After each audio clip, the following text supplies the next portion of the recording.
Buenos días. Vamos a ver la teoría de Heinz, que sería uno de los principales sociolingüistas, y esta teoría sociolingüística principalmente se va a aplicar al caso de la teoría del discurso. Heinz es uno de los sociolingüistas y antropolingüistas más importantes de Estados Unidos. Van a ser el 7 de junio de 1927 y va a morir el 13 de noviembre del año de 2009. Las actividades principales a las que se va a dedicar Heinz va a ser el caso de la lingüística, el caso de la sociolingüística, la antropología y lo que tiene que ver con el folclore. Él principalmente va a tratar de aplicar la antropología lingüística al caso de las conversaciones, al caso de las situaciones en donde está hablando oralmente, como en una conversación o en una comunicación cara a cara. Uno de los principales temas que va a tratar este autor sería la relación entre el habla y las relaciones sociales que se van a establecer, para la cual va a crear un modelo determinado, y este modelo determinado va a consistir principalmente en 8 pasos para explicar cómo se producen estas relaciones sociales entre los diferentes hablantes. Lo que quiere ver en esta teoría comunicativa de las que va a utilizar en este caso las competencias va a ser la de posibilidad de que se produzca el hecho del habla, la factibilidad, la apropiación y el uso correcto de las formas, y cómo se va a practicar o cómo se van a producir estos diferentes fenómenos. Vamos a ver en qué consistiría estos 8 pasos de este modelo de Heinz. El modelo tendría las siglas en inglés y para hacer un acróstico de este modelo sería el de speaking.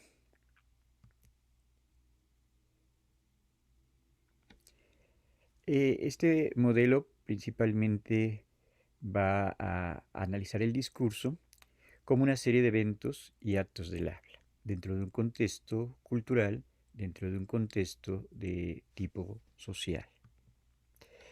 En este modelo de el speaking, eh, cada letra correspondería a una categoría. Entonces la S sería de la situación, la P sería de los participantes, la E sería de los fines, la A sería de los actos, la Q sería de la clave, la I sería de los instrumentos, la N sería de las normas, y la última letra, que sería la G, sería la que va a corresponder con el género. Estos 8 elementos que va a mencionar Heinz sería principalmente el de situación, participantes, finalidades, secuencias de datos, clave, instrumentos, normas y género. Vamos a explicar brevemente en qué consistiría cada uno de estos 8 elementos. El primero sería la situación. La situación principalmente se va a referir al tiempo y espacio en que se está produciendo ese acontecimiento del habla. También se va a referir a las principales circunstancias físicas en que se va a desarrollar esa conversación. También podríamos decir que serían esos escenarios psicológicos que van a estar ocurriendo dentro de un contexto cultural o dentro de un contexto social. El segundo elemento sería quienes están participando en ese acto del habla. Aquí podríamos hacer caso de dos elementos importantes, que uno sería los hablantes y otro sería la audiencia. ¿Quiénes están participando en ese evento del habla? El siguiente elemento sería la finalidad que se va a tener con esa conversación. Podemos decir que serían los propósitos, serían los fines y sería el resultado del acto discursivo. Este elemento es muy importante para caracterizar el discurso porque el discurso siempre va a tener un propósito. El discurso siempre va a tener una finalidad y siempre va a querer llegar a determinados resultados. Muchas veces cuando nosotros queremos analizar ese discurso, tenemos que partir en reversa, viendo cuáles serán los fines, los propósitos de ese discurso y a qué resultados va a llegar ese determinado discurso. La siguiente categoría sería la secuencia de actos. Aquí principalmente tenemos que ver cuál es la forma de esa conversación, cuál es la forma de ese discurso y cómo están ordenados los diferentes eventos. El siguiente elemento sería el elemento de clave y aquí serían las pistas que van a establecer el tono, la manera o el espíritu del acto del habla. Cuando me estoy comunicando, siempre va a tener una manera, siempre va a tener un tono, dependiendo de la persona, dependiendo de la situación a la que le estoy hablando. Normalmente le hablamos diferente a un niño, a un anciano, a un jefe, a una autoridad policíaca, a un juez, a un patrón, a una mamá, a un conocido o a un amigo. Hay diferentes tonos, hay diferentes maneras de hablar, dependiendo de la persona y también de la circunstancia en la cual estoy hablando. Puede ser que sea un amigo, pero la circunstancia puede ser una circunstancia de un cumpleaños, sería diferente ese tono, esa manera de hablar, a que si yo estoy enojado con ese amigo y le tengo que hablar en un tono o en una manera de hablar completamente diferente. El siguiente elemento serían los instrumentos que se van a utilizar en ese discurso, que se van a utilizar en esa conversación. Aquí principalmente serían formas y estilos de hablar. Entre estas formas y estilos de hablar podría haber estilos más formales, estilos más coloquiales, estilos más cotidianos, estilos más serios, estilos, se puede decir, más vulgares, las diferentes formas y estilos de hablar. Estas formas y estilos de hablar también serían cuando yo estoy con diferentes públicos o cuando yo estoy en diferentes escenarios, en diferentes circunstancias en las cuales tengo que hablar. Yo hablaría diferente si fuera en una situación política, cuando doy una clase, cuando voy a pedir un trabajo o cuando tengo que declararle mi amor a mi novia. El siguiente aspecto que va a mencionar Heinz sería el de las normas que se van a utilizar en la conversación o las normas que se van a utilizar dentro del discurso. Estas normas que se van a utilizar dentro del discurso principalmente se referiría a aquellas reglas sociales que van a gobernar el evento y las acciones y reacciones que van a tener los diferentes participantes. Aquí no hay que olvidar que, como ya habíamos mencionado, el discurso siempre sería una interrelación entre el emisor y el receptor y siempre va a haber diferentes reacciones por parte de los participantes. Estas reacciones en muchos casos pueden ser reacciones positivas, pero también podría haber reacciones negativas que podrían suscitar algún tipo de conflicto. Y el último de los elementos que va a mencionar este Heinz sería el del género. El género sería la clase de evento o el acto del habla. Por ejemplo, cuando yo estoy hablando de alguna historia, cuando yo estoy hablando de algo didáctico, o cuando yo estoy hablando en un juzgado, o cuando yo tengo que dar alguna notificación acerca de mi trabajo.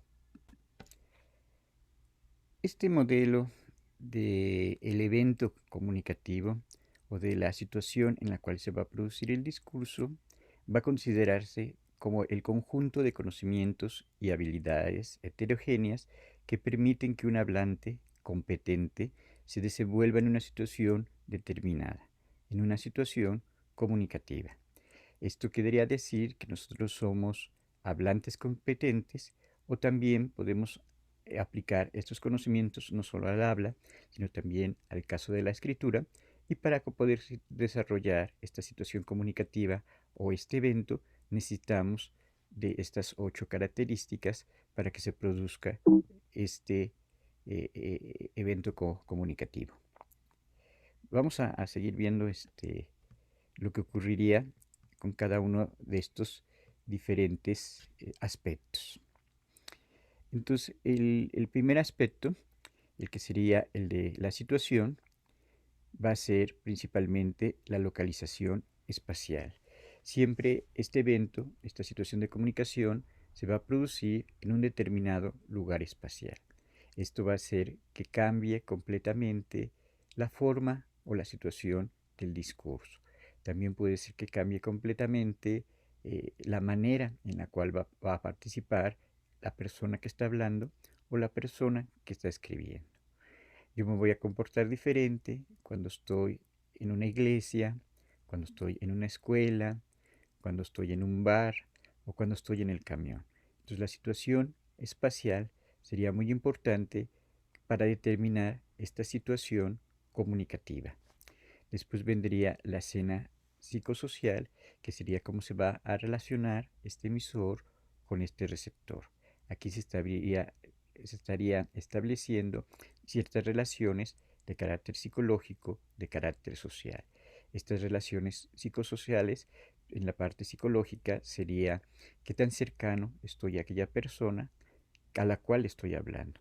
Tengo cierta cercanía, tengo cierta confianza con esa persona, o por el contrario, no la conozco mucho y estoy completamente distanciada de esa persona. También estarían influyendo los factores sociales, como serían los factores de posición social, los factores de jerarquía social. Si estoy hablando a alguien que tiene una jerarquía social más alta o alguien que tiene una jerarquía social más baja. Aquí entonces serían algunos factores que estarían influyendo en el aspecto de la situación. El segundo elemento, que sería el de los participantes, tendría que ver con las características socioculturales de las personas que se están comunicando. ¿Qué conocimientos tienen?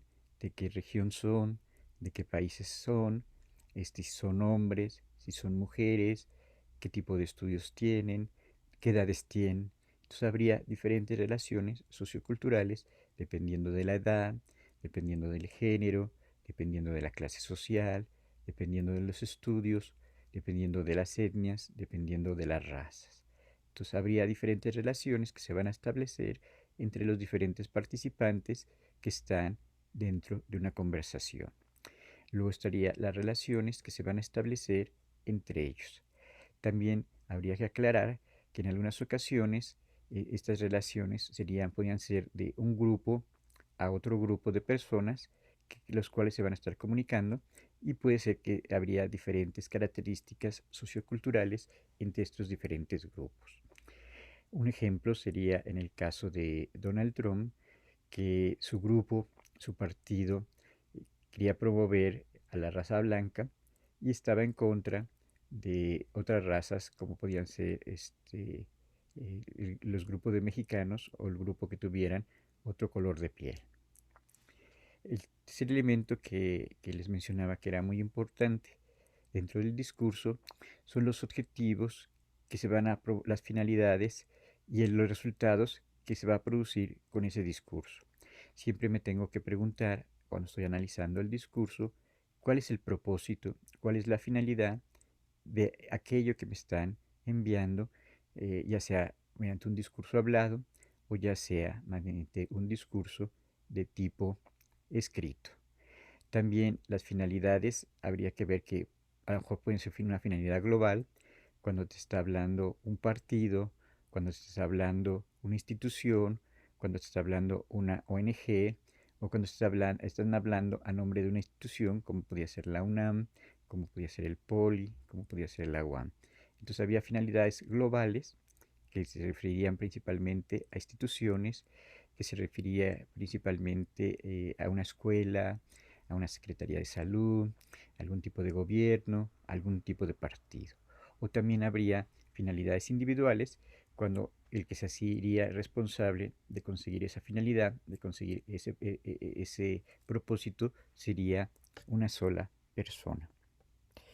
Después pasaríamos a esto que serían los actos del habla, y en los actos del habla sería cómo están organizados estas secuencias verbales o estas secuencias escritas. También sería cómo están organizados los diferentes temas.